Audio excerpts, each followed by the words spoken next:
Астаналық ағайын, сіздерге мен ризамын, сөздің ашығын айтайын.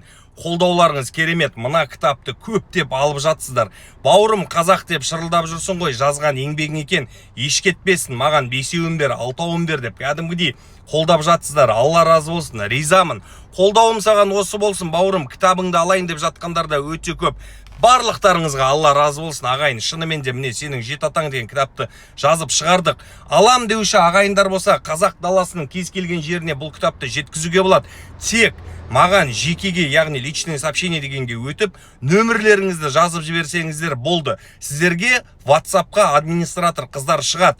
Бірақ шынымен алғысы келетін, қолдайтын ағайындар ғана нөмірін жазсыншы. Себебі администратор қыздар жазып жатыр. Ішінде мынандай да ағайындар пайда болып жатыр да.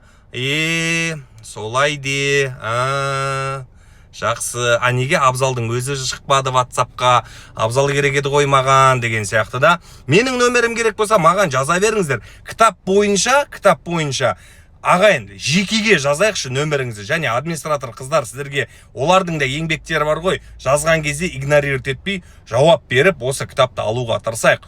Қолдауларыңызға ризамын. Алла разы болсын ағайын, шынымен де ризамын сіздерге кәдімгідей.